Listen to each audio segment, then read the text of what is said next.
Hello.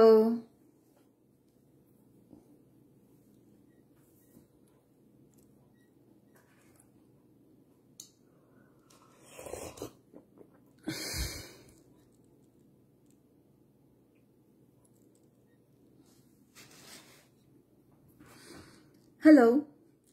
ওকে, একজন আসছে। আজকে বেশিক্ষণ গল্প করবো না, আমি এখন স্কুটার নিয়ে দৌড়াতে যাব। তা আমার ফ্রেন্ডরা কয়েকদিন ধরে বলতেছে যে আমার স্কুটার চালানোর ভিডিও দিতে, কিন্তু আমি কিভাবে দিব আমি এটা বুঝতেছি না, কারণ স্কুটার চালানোর ভিডিও করা তার একসাথে সম্ভব না।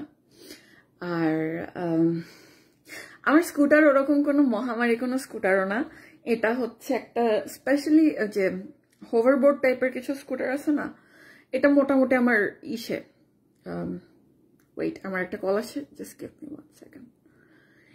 এটা আমার একটা মোবিলিটি এইড। আমার একটু স্পাইনের সমস্যা আছে, তো সো আমার কিছুক্ষণ হাঁটলেই দেখা যায় আমি খুব কষ্ট পাই আর একটু এক্সস্টেড হয়ে যায় দ্রুত। আমার যে আর্থ্রাইটিস রিলেটেড ফেটিক প্রবলেমও আছে। আল্লাহ মরিত আপু আমাকে কল দিতেছে, ওয়েট।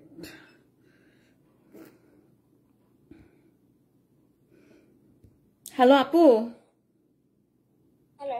আমি যে লাইভে আছি, তুমি থাকো আমার সাথে, আমি লাইভে এখন শেষ করতেছি। আচ্ছা আচ্ছা, সরি সরি, জানতাম না। না সমস্যা নাই, সমস্যা। তো এখন হচ্ছে ইসেতে যাব, খেলতে যাব।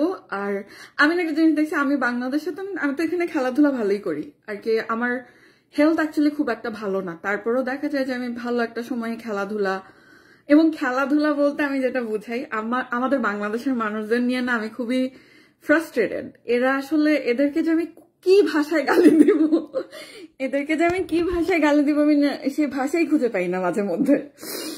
ভাষায় গালি দেওয়ার কথা কেন বলতেছি, আমাদের এখানে সাধারণত বাংলাদেশের মানুষ তো আমার সাথে খুব একটা সোশ্যালাইজ করে না।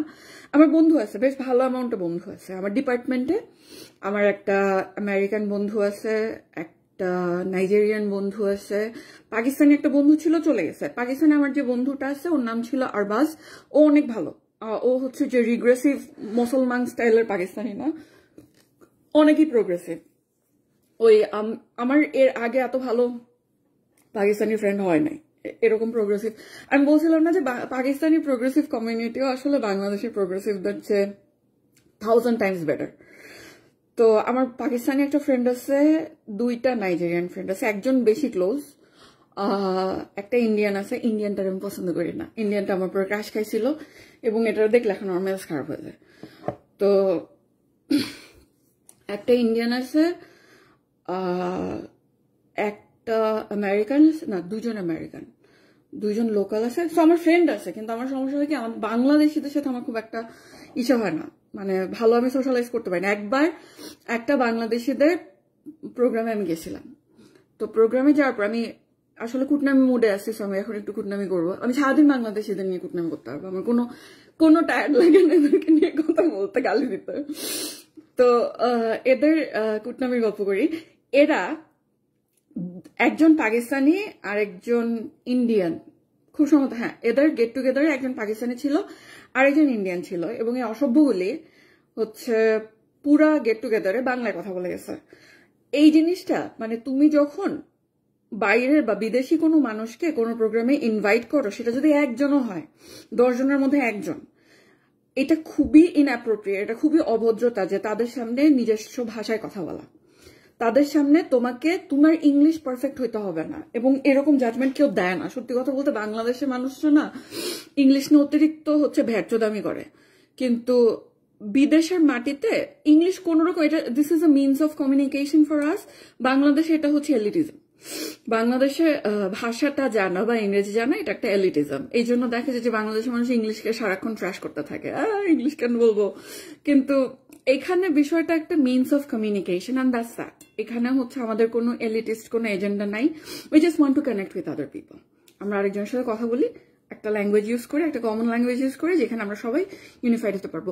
সো এখানে এরকম কোনো রিকোয়ারমেন্ট নাই that we cannot have thick accents, আমাদের গ্রামাটিক্যালি অ্যাকিউরেট এবং খুব ভালো সেন্টেন্স স্ট্রাকচার হইতে হবে, এরকম কোনো রিকোয়ারমেন্ট বিদেশের মাটিতে বসন্ত নাই। তো ওই জায়গায় যখন একজন ইন্ডিয়ান এবং একজন পাকিস্তানিকে এরা প্রোগ্রামে দাওয়াত করে বাংলায় কথা বলে, তাহলে তাদের মানে কমন সেন্সের অভাবটা কোন জায়গায়? আমার না মাঝে মধ্যে মনে হয় কি যে বাংলাদেশে ভিসা অফিসারের পদে নেক্সট আমি মানে অ্যাপ্লাই করে এই দেশ থেকে যারা যারা আমেরিকা আসতে চায় আমি সবগুলির ভিসা রিজেক্ট করে দেবো, সবগুলি যে তোরা আসবি, এসে গ্রুপ করে থাকবি, ইন্টিগ্রেট করতে পারবি না, তোদের খাবার নিয়ে সুদবুদানি, কালচার নিয়ে সুদবুদানি।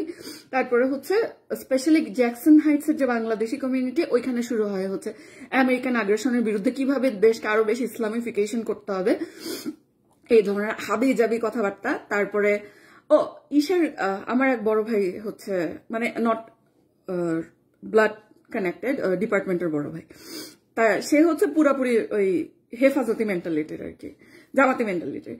তো সে হচ্ছে বিদেশে যাবে, বিদেশে যাওয়ার জন্য ভিসার জন্য দাঁড়াবে, তো তার দাড়ি কেটে ফেলাইতে হয়েছে। সেজন্য সে কি দুঃখ, আমার হিউম্যান রাইটস খর্বিত হচ্ছে, আমার দাড়ি চলে গেছে। তো তুই বেটা আমেরিকায় যাইতে গেছিস কেন? তোর হচ্ছে হিউম্যান রাইটস প্রোটেক্টেড হবে এরকম দেশকে পৃথিবীতে আঁকা লাগছে? সিরিয়াসলি। এখানে ইউএসএ তে টুইন টাওয়ারের ঘটনা ঘটার পরে এরা যে এখনো দাড়িওয়ালা মানুষ বা এই সব দেশ থেকে যে মানুষ নিতেছে, আমি বলবো যে এরা বিশাল মাহাত্মের পরিচয় দিচ্ছে। আমি ওই দেশের কোনো পর্যায়ে নীতি নির্ধারক হলাম, পুরোপুরি কিছু দেশ ব্যান করে দিতাম, রেড লিস্টেড না, এরা যেতে পারবে না, এরা আসতে পারবে না, এরা আসতে পারবে না। বাংলাদেশের কাছে ইংরেজি কোনো ল্যাঙ্গুয়েজ না, এটা হচ্ছে পার্টস অফ স্পিচে না। বাংলাদেশে এটা একটা ফান কথা বলছে, কিন্তু আমার মনে হয় কি বাংলাদেশের কাছে ইংরেজি হচ্ছে একটা এলিটিজম। এবং আমি আমাদের বাংলাদেশি মানুষদের মতো ল্যাঙ্গুয়েজ বিমুখী জাতি আসলেই দেখি নাই। এরা শুরু করবে যে ভাষা শিখতে, ইংরেজি শিখতে হবে না, আমরা বাংলা ভাষা নিয়ে ভালো আছি। পাকিস্তানের দালালরা বলবে যারা হিন্দি পারে ভারতের দালাল। তবে একটা জিনিস হচ্ছে united by religion divided by religion united by language, এই কনসেপ্টটা যদি চিন্তা করি তাহলে হিন্দি আর উর্দু তো প্রায় একই রকম। তো হিন্দি জানলে উর্দু জানা হয়ে যায়। তো ওই জায়গা থেকে আমি ইদানিং শিখতেছি, কারণ আমি জানি যে ভবিষ্যতে বাংলাদেশের বহুজাতিক কোম্পানিগুলোতে যদি আমি কখনো কাজ করতে চাই, যা ডেফিনেটলি কোনো সরকারি ফ্যাসিলিটিতে নাই, আমার বয়সও চলে গেছে, আর তারপরেও সার্টিফিকেট বয়স এখনো মনে হয় 1 বছরের মতো আছে, সার্টিফিকেট বয়স আছে, বাট আমার অ্যাকচুয়াল বয়স চলে গেছে। তো ওই জায়গা থেকে আমি সরকারিতে তো কোনোদিনও মানে নাই, গেলে যদি বহুজাতিক কোথাও যাই তাহলে আমার মনে হয় যে ভাষা একটা ভালোই অ্যাডভান্টেজ দিবে, হিন্দি উর্দু। এবং আমি সিরিয়াসলি বাংলাদেশে এখন যে গভর্নমেন্ট আসে ক্ষমতা, আমি তারই চামচামি করে দেবো। মানে আমি কারোর সাথে কোনো কনফ্লিক্টে যেতে চাই না। আমি জাস্ট আমার সত্যি কথা বলতে বাংলাদেশে আসার ইচ্ছা নাই, এটা হচ্ছে একদম অনেস্ট কনফেশন। আমার একটা মাত্র টাই আছে দেশে, সেটা হচ্ছে আমার আম্মুর কারণেই যদি কখনো আসতে হয় তাহলে আসবো। আর আসলে এই দেশ যেমনে চলে, সিরিয়াসলি এখানে যদি বোরকা চলে বোরকা পরবো, যেমনে চলে অমনি থাকবো, এখানে আর কোনো কনফ্লিক্টেই যাবো না। This people are not worth anything, এরা পিস অফ শিট। কতগুলি উম্পা আর হচ্ছে নিয়ান্ডারথাল একটা দেশের মধ্যে জায়গা বাঁচছে, সারাক্ষণ চিল্লায়। এদের ফার্স্ট অফ অল এদের তো কোনো ইসে নাই, এদের তো কোনো বিনোদন বলে কোনো কিছু নাই। যেমন আমি এখন স্কুটার নিয়ে ইসে করতে যাবো, এদের তো ধারণা হচ্ছে আমেরিকায় মানুষজন এসে খালি সেক্স করে।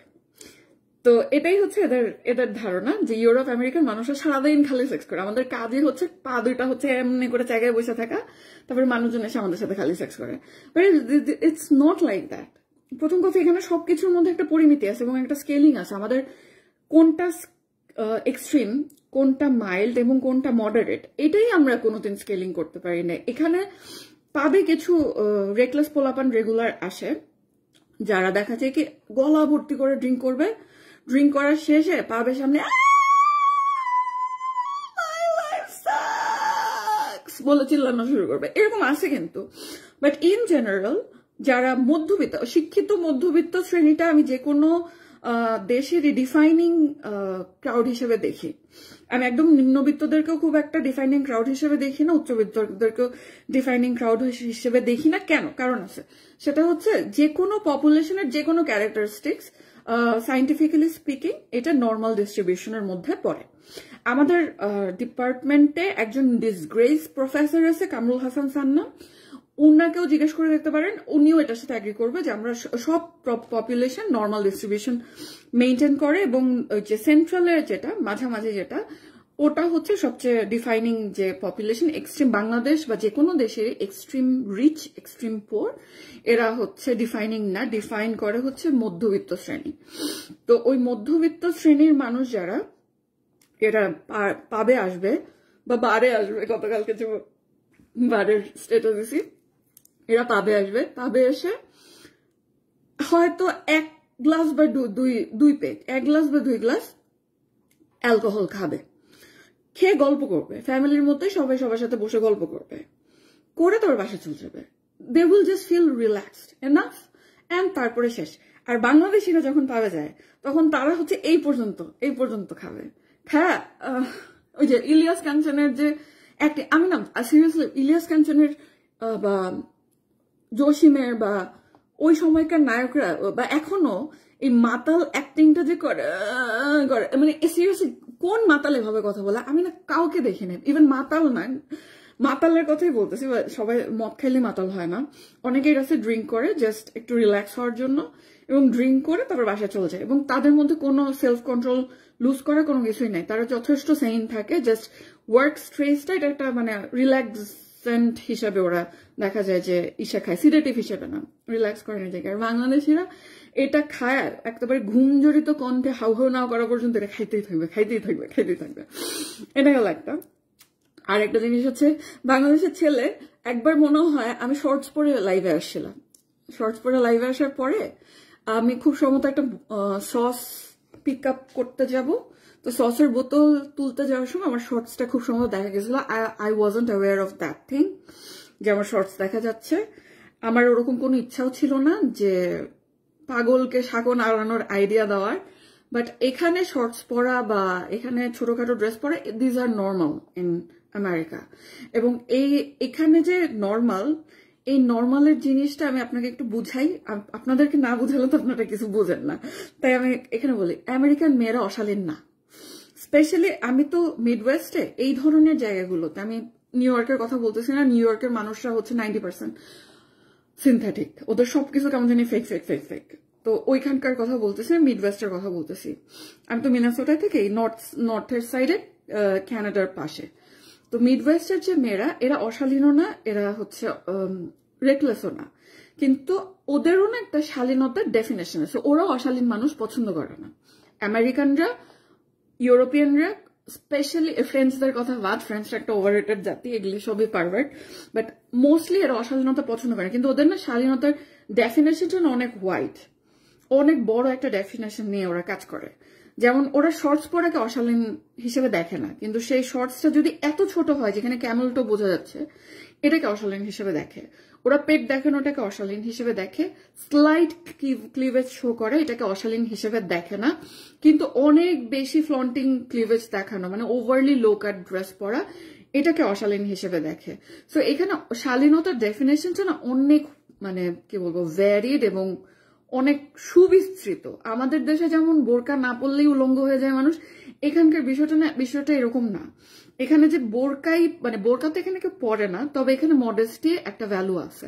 এখানে মডেস্টি ভ্যালু বলতে হচ্ছে ওরা এমন কোনো ড্রেস, খুব এক্সট্রিমলি মডেস্ট যারা, তারা ওই মিনিমাম ক্লিভেজটুকু শো করবে না, একটু হাই কলারের ড্রেস পরবে, তারপরে শর্টস পরলে অনেক ছোট শর্টস পরবে না, বা ওরা চেষ্টা করে যে কি বলবো ফুল প্যান্ট বা স্প্যান্ডেক্স বা লেগিংস হোয়াটএভার, এটা মানে পুরাটা পা ভর্তি, এবং লেগিংসের মধ্যে ফ্যাব্রিক এসে আছে, ডিফারেন্স আছে। যেসব লেগিংসের ফ্যাব্রিক অনেক বেশি পাতলা, ওটাকে এখানেও অশালীন হিসেবে ধরে, এবং যেই লেগিংসের ফ্যাব্রিকটা অনেক মোটা, যেখানে হচ্ছে চামড়া দেখা যাচ্ছে না, এই ধরনের লেগিংসের ফ্যাব্রিককে ওরা শালীন হিসেবে ধরে। সো এখানে শালীনতার ডেফিনেশনটা ব্রড, একটু বড় ধরনের শালীনতা নিয়ে ডিল করে। এখানকে বাংলাদেশের মানুষ হচ্ছে যে ওয়েস্টার্ন ড্রেস না পরলে ধরে ফেলে না, মানে খারাপ হয়ে গেছে বা ইসে হয়ে গেছে।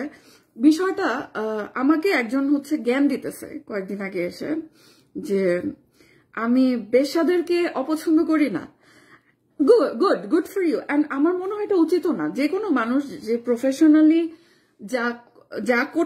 যেটা করতেছে সেটা যতক্ষণ পর্যন্ত কাউকে না ডিসিভ করে খাইতেছে, সে যদি মাটিও কাটে, সে ভালো কাজ করতেছে।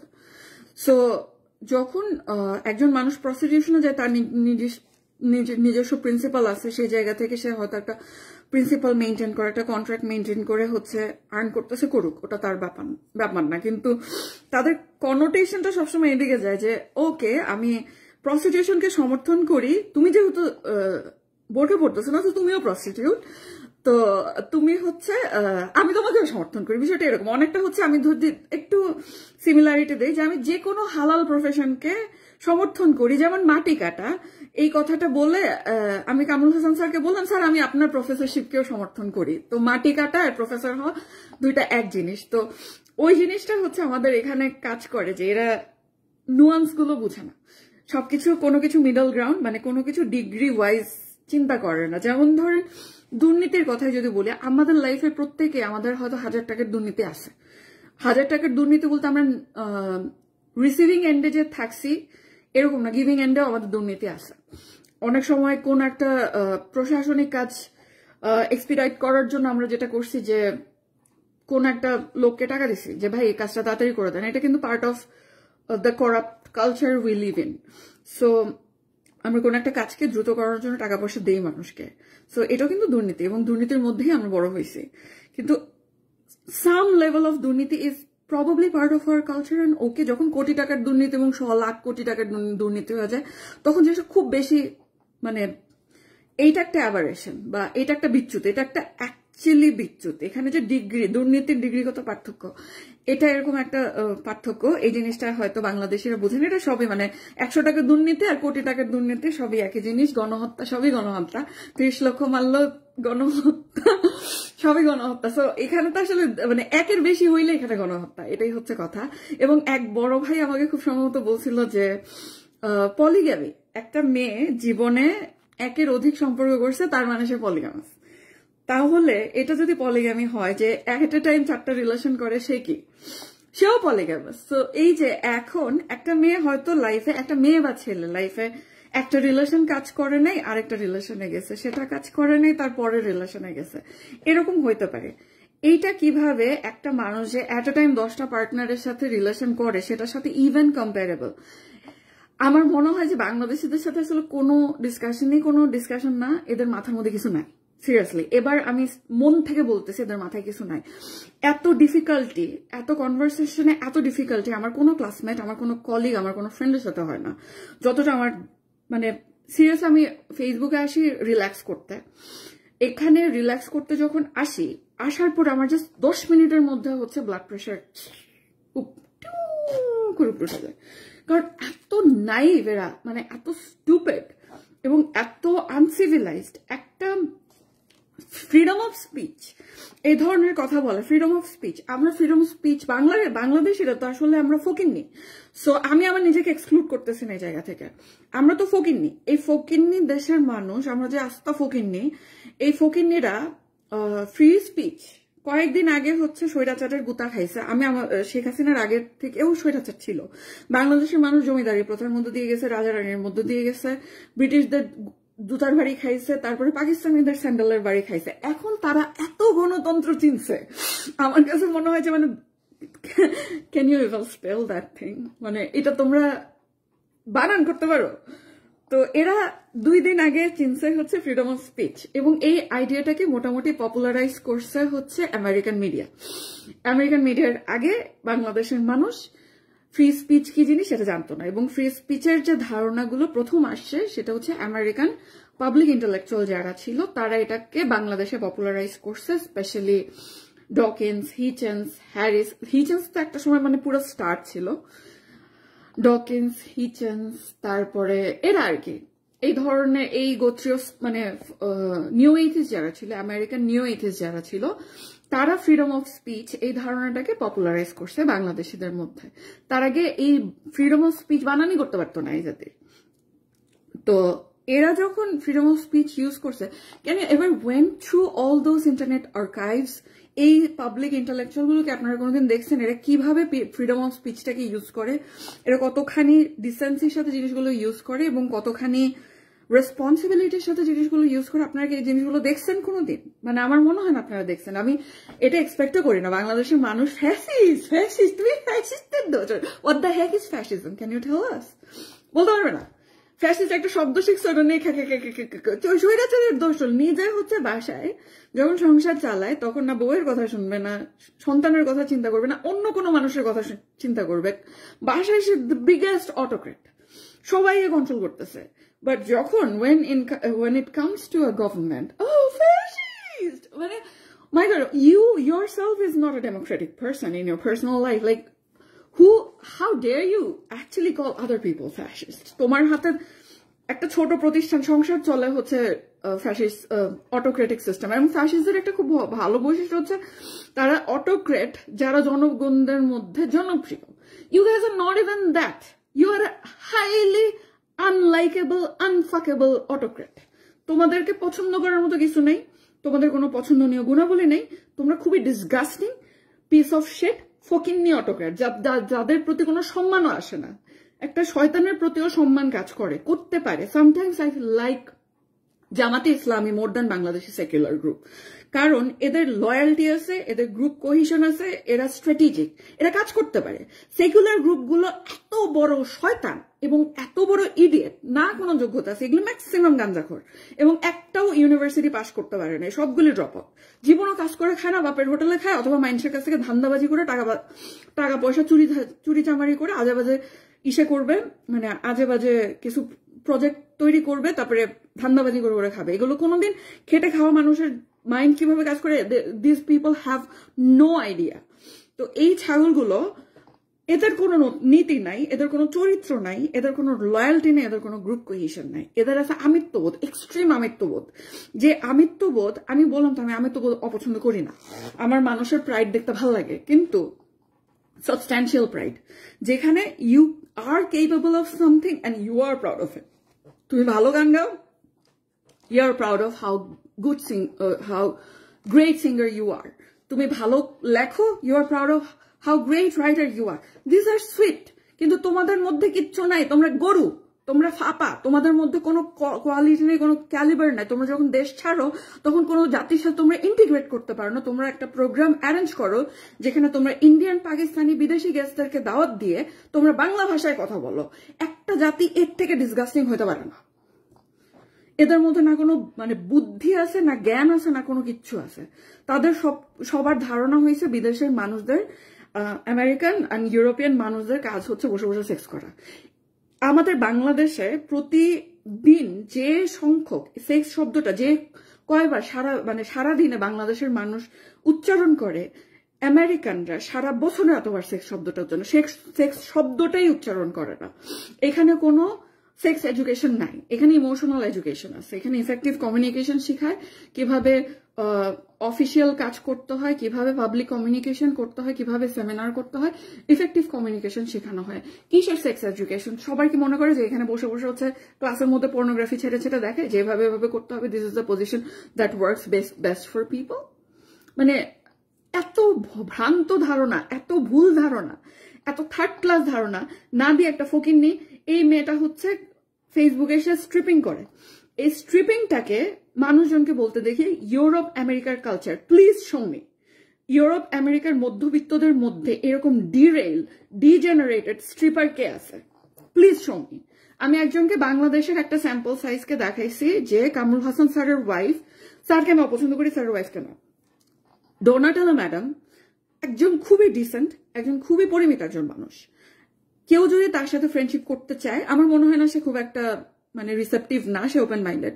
সো ফ্রেন্ডলি রিকোয়েস্ট পাঠাইলে যদি মিউচুয়াল থাকে, I think she will accept the request.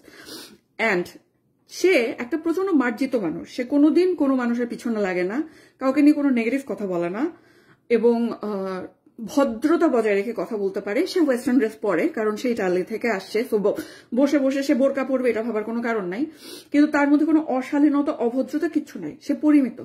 এবং এই যে ফ্রি স্পিচের আগে যে একটা রেসপন্সিবিলিটি লাগে, এটা আমাদের বাংলাদেশের মানুষ জানে না। ইরেসপন্সিবল পিস অফ টার্ট কতগুলি, এরা মনে করে যে মুখ দিয়ে যা খুশি তাই বলাটাকে ফ্রি স্পিচ বলে। কোন ডকিন্স, কোন হিচেন্স মুখ দিয়ে যা খুশি তাই বলছে? বাংলাদেশের রিক্সাওয়ালারা মুখ দিয়ে যা খুশি তাই বলে, ওই তোর মারে আমি অমুক করি, তোর বাপরে আমি তমুক করি, এগুলো রিক্সাওয়ালাদের কথাবার্তা। সভ্য মানুষ যখন ফ্রি স্পিচ ইউজ করে, they have responsibility over their speech. তারা চিন্তা করে ফ্রি স্পিচ ইউজ করে যে কখন আমাকে কোন জিনিসটা বলতে হবে, কোন সিচুয়েশনে কোনটা বলা উচিত, কার সাথে কিভাবে কমিউনিকেট করতে হবে। এই জ্ঞানটা নাই কাদের? রিকশাওয়ালাদের। এবং এই রিকশাওয়ালাদের চিল্লানিদের জন্য বাংলাদেশ যে ফ্রি স্পিচ ডিমান্ড করে, সেই ফ্রি স্পিচের কোনো কোয়ালিফিকেশন এই জাতীয় অর্জন করতে পারে না। এখানে অ্যানার্কি হইলে মানুষ চুরি করে। আমি প্রিটি শিওর ফিনল্যান্ডে অ্যানার্কি হলে মানুষ চুরি করবে না। ফিনল্যান্ডে অ্যানার্কি হলে মানুষ চুরি করবে না। ফিনিশ মানুষদের অন্তত মানে এতটুকু সেলফ কন্ট্রোল আছে যে তারা একটা পলিটিক্যাল আনস্টেবল পরিস্থিতিতে লুটপাট ছাড়াও চলতে পারবে। এই দেশের মানুষ অ্যানার্কিতে চুরি করে, মেয়েদেরকে সেক্সুয়ালি হ্যারাস করে, রেপ করে, আদিবাসীদের উপর টর্চার করে, হিন্দুদেরকে ছোট করে। এই দেশের মানুষ কোন দিক থেকে মানুষ হিসেবে, এই নিয়ান্ডারথালগুলোকে আমি মানুষ হিসেবে হচ্ছে কোনোদিন আমি পাস করতে দিব না। তো মৌরিতা শারমিন, যারা বিদেশিদের ডেকে এনে বাংলায় কথা বলে, এদের শুধু জ্ঞানের অভাব না, এটা কমন সেন্সের অভাব। এরা কিছুই না, মানে সিরিয়াসলি যারা এরা বিদেশিদেরকে প্রোগ্রামে ইনভাইট করে ইংরেজিতে কথা বলে, তাদেরকে you don't have to be perfect, তোমার পারফেকশনের দরকার নেই। This is a common decency and common sense যে তুমি কথা বলো ইংলিশে, সেটা তারা বলবে না। তো এই জাতিকে নিয়ে আমি যদি গালি শুরু করি, মানে আমি সকাল থেকে সন্ধ্যা পর্যন্ত আমি এদেরকে গালি দিতে পারবো। এদের কোনো কিছু নেই, সিরিয়াসলি কোনো কিছু নেই। এদের এনার্জিতে এরা মেয়েরা একটা বাসে উঠলে এদেরকে সেক্সুয়ালি হ্যারাস করে, বাচ্চাদেরকে তারা সেক্সুয়ালি হ্যারাস করে, একটা এনার্জিতে লুটপাট করে। ফিনিশ পপুলেশন যদি আমি চিন্তা করি, স্ক্যান্ডিনেভিয়ান একটা দেশ হিসেবে আমি ফিনল্যান্ডকে পিক করলাম। ফিনিশে এত বড় খাসরা না, এত বড় ছোট লোক না যে একটা এনার্জিতে তারা এই ধরনের নিচে নেমে যাবে। এদেরকে ফ্রি স্পিচ দিলে এরা কখনোই রিক্সাওয়ালাদের মতো ওই ইসেতে স্টেজে যে তোর মায়ের আমি তোর অমুকরে এদেশে সবাই দাস, এই ওই ছাগলটার নাম কি, হাসানাত আব্দুল্লাহ খুব সম্ভবত, সে বলছে বাংলাদেশে নাকি ফ্যাসিবাদ কতগুলো দাস রেখে দিয়ে গেছে। সো বাংলাদেশের মানুষ, যদি তোমরা পলিটিক্স করতে আসছো, বাংলাদেশের ডেমোগ্রাফিক তোমরা বুঝবা না, বাংলাদেশের 1971 এর তো একটা হিস্ট্রি আছে, তোমরা তো সেই হিস্ট্রি মোছার জন্য মানে ছেসরের মতো লাগছো। এবং এই দেশের মানুষরা মানে কি বলবো যে ততোধিক ডাম এবং ততোধিক অবলিভিয়াস। এইটার কারণে এই দেশের মানুষরা এই এত বড় একটা অ্যাট্রসিটির ব্যাপারে তারা খুব মানে নির্বিকারে, this is our fazing national symbol, এটা আমাদের ন্যাশনাল সিম্বল। আমাদের ন্যাশনাল সিম্বলের পিছনের মিনিং যা খুশি তাই হোক, আমাদের দেশটা নতুন একটা দেশ, এটার 50 বছর, এখানে কিছুই রিয়েল নাই। বাংলাদেশের যদি রিয়েল কোনো বেসিস বলা হয় যে why do we have our national pride, কি নিয়ে গর্ব করবেন? Seriously, what do you have? বিজ্ঞানী আছে, গবেষক আছে, কি আছে? বাংলাদেশের ন্যাশনাল প্রাইড হচ্ছে আমাদের সোনার বাংলা আছে, আমাদের জাতীয় অনেক আবেগপ্রবণ এবং sweet. This are all the things are unsubstantial, intangible. এগুলো ভেগ জিনিস, এবং ভেগ জিনিস লাগে। এরকম একটা অপরিণত ইম্যাচিউরড একটা রাষ্ট্রের জন্য প্রাইমারিলি কিছু ভেগ রোম্যান্টিক স্টোরি টেলিং লাগে, এবং উইথ টাইম আমাদের কিছু সাবস্ট্যান্সিয়াল অ্যাচিভমেন্ট থাকবে, তখন we will base our pride on something more tangible and something more substantial. এখন this is not the time. আমাদের হলিউড ফিল্ম ইন্ডাস্ট্রি নাই, আমাদের ফিল্ম ইন্ডাস্ট্রি বিগত কিছুদিন আগেও এখন একটু বেটার হইতেছে, সেটাও আপনাদের ভালো লাগে না। আমাদের দেশ যে ভালোর দিকে গেছে এগুলো আপনাদের কাছে ভালো লাগে না। আমাদের ফিল্ম ইন্ডাস্ট্রিতে গত 2 দশক আগেও মুনমুন ময়ূরীর ডিসগাস্টিং, আই রিপিট, মুনমুন ময়ূরীর ডিসগাস্টিং সিনেমা হইতো। আপনারা চোখে কিচ্ছু দেখেন, আপনারা চোখে ঠুলি পড়ে বসে আছেন। আমাদের বাংলাদেশের ফিল্ম ইন্ডাস্ট্রি অনেক অনেক অনেক আগাইছে। এখন অন্তত মুভিগুলো পুরোপুরি শেষ না করা গেল, শুরুতে 5 মিনিট বসে থাকা যায়, তখনকার মুভি মানে বসাও যেত না, এতখানি ডিসগাস্টিং ছিল। কি নিয়ে আপনারা প্রাইড শো করবেন? ন্যাশনাল প্রাইড যে শো করবেন, কি আছে আপনাদের? Movie, film industry. এই কোক স্টুডিও আসছে, এখন আমি আমার বিদেশি ফ্রেন্ডদেরকে শোনাইতে পারি যে কোক স্টুডিওতে বাংলাদেশে এরকম একটা গান হইতেছে। আপনাদের কোক স্টুডিওর আগে ঠিক বাংলাদেশের কোন মিউজিক জনরা নিয়ে আপনারা বিদেশিদের কাছে যাইতে পারতেন, ফরেনারদেরকে বলতে পারতেন যে এটা আমাদের তৈরি বা আমাদের প্রোডাকশন, সেরকম আমার কোনো সাবস্ট্যান্সিয়াল ছিল? বাংলাদেশের rock music always it was always good. বাংলাদেশের rock music was always fantastic. But other than that আমাদের আসলে সেরকম কি জিনিস আছে যেটার এত মানে অথেন্টিক এবং অরিজিনাল জিনিস নিয়ে যে আপনারা ইসে করবেন কি আছে? আমরা দুর্নীতিতে একটা সময় টানা লাগাতার চ্যাম্পিয়ন হয়েছে। আপনাদের শর্ট মেমোরি সব ভুলে গেছেন, আমি তারপর রিমাইন্ডার দিচ্ছি। আমরা দুর্নীতিতে চ্যাম্পিয়ন হয়েছি। নারী নির্যাতনে পৃথিবীতে 2004 এবং 5 এর দিকে নারী নির্যাতনে পৃথিবীতে প্রথম ছিল পাপুয়া নিউ গিনি, দ্বিতীয় ছিল বাংলাদেশ। এখন দ্বিতীয় না হইলেও কাছাকাছি আর কি, 17-16 এরকম কাছাকাছি আছে। পৃথিবীতে women safety and piece index বলে একটা জিনিস আছে। 177টা দেশের মধ্যে বাংলাদেশের অবস্থান হচ্ছে 131তম। তার মানে হচ্ছে এখানে মেয়েদেরও খুব একটা ভালো অবস্থা নাই। আমাদের এখানে চাইল্ড অ্যাবিউজ হয়, আমাদের এখানে মেয়েদেরকে অ্যাবিউজ হয়, আমাদের এখানে গরিব মানুষদেরকে ধরে ধরে আমরা পিটাই, আমরা এখানে কাজের লোকদেরকে ধরে পিটাই, আমরা চুরি চামারি করি, আমরা একটা এনার্কির মধ্যে নিজেদের ক্যারেক্টার ধরে রাখতে পারি না। আমাদের মধ্যে বিশ্বস্ততা নেই, আমাদের মধ্যে লয়্যালটি নেই, আমাদের মধ্যে ফ্রেন্ডশিপ নেই, আমাদের মধ্যে ট্যালেন্ট নাই। কোন ট্যালেন্ট নিয়ে আমরা কথা বলবো? রিসেন্টলি কিছু কিছু বিল্ড হইতেছিল, বাট আমাদের মধ্যে সেরকম কোনো সাবস্ট্যান্সিয়াল ট্যালেন্ট কি, মানে কোন অরিজিনালিটির কথা আপনারা বলেন? বাংলাদেশ কোন সমৃদ্ধশালী দেশ ছিল যে এখানে একেবারে বাংলাদেশে যখন জাতীয় সঙ্গীত তৈরি করা হবে একেবারে রেডিমেড ছিল জাতীয় সঙ্গীত, আমাদের নিজস্ব জাতীয় সঙ্গীত, এটাই ইউজ করতে হবে। আমাদের জাতীয় সঙ্গীত whatever the context was, Bongo Bongo wasn't the most Bangladeshi thing. It was more about the partition between two Bengali region in under British ruling, which is true. But এই জিনিসটা আমাদের জীবন থেকে নেওয়া মুভিতে হচ্ছে, এই গানটা বাজানো হয়েছিল ভাষা আন্দোলনের সময় 71, এটা আমাদের ইন্সপায়ার করছিল, এটা আমাদের চেতনার এখন it has become our national identity. একটা মানুষ একটা জিনিসের সোর্স কেন মানে এত পুত পবিত্রতা? আপনারা ঠিক কোন পৃথিবীতে থাকেন যেখানে সবকিছু এত ফ্রেশ? সিরিয়াসলি। এবং আপনারা কিভাবে, আমি না একটা জিনিস আপনাদেরকে দেখে যেটা বুঝতেছি, আপনাদেরকে কোনো হায়ারার্কির আন্ডারে না রাখলে আপনারা কাউকে ভালোবাসতে পারতেন না। আমাদের সোসাইটিতে সংসার টিকে কিভাবে? পুরুষতান্ত্রিক সিস্টেম দিয়ে। তো পুরুষতান্ত্রিক আইডিয়াল বা পাওয়ার মেয়েদের উপর ইম্পোজ করে সংসার টিকানো হয়। কিন্তু আপনারা এতখানি আপনাদের রক্ত, you guys are hypocrite to the bone, ungrateful to the bone. আপনাদের রক্তে এত বড় হিপোক্রেসি এবং এত অকৃতজ্ঞতার বীজ ঢোকানো, সামাজিক প্রেশার না থাকলে আপনাদের সংসারও টিকতো না। কারণ আপনারা জীবনও কোন জিনিসে সক্রিয় আদায় করতে হয়, কোন জিনিসে আদায় করতে হয়, আপনারা এই ডিস্টিংশনটাই মেক করতে পারেন না। কোন জিনিস ভালগার, কোন জিনিস ভালগার না, এই ডিস্টিংশনটাই মেক করতে পারেন না। আপনাদের কাছে মনে হয় যে ওয়েস্টার্ন কালচারে মেয়েরা বসে বসে খালি নোংরামি করে। একটা মানুষ বাইরে যাওয়া মানে হচ্ছে সেই ইলিয়াস কাঞ্চনের মতো করতেছে, এবং হচ্ছে পরে যে কোন রকম একটা ওই ইন্ডিয়ান মিডিয়া যেভাবে ইসাদেরকে, ওয়েস্টার্ন মিডিয়াকে পোট্রে করে যে এরা খালি পার্টি করে অ্যান্ড এসটিডি নিয়ে ঘুরে বেড়াইতেছে, এরকম একটা আজেরাই। এসটিডি সবচেয়ে বেশি তো ট্রপিক্যাল কান্ট্রিতে, ট্রপিক্যাল কান্ট্রিগুলো সোফার এসটিডিতে সবচেয়ে হাই, সবচেয়ে বেশি এসটিডি পাওয়া যায় হচ্ছে আফ্রিকান কান্ট্রিতে।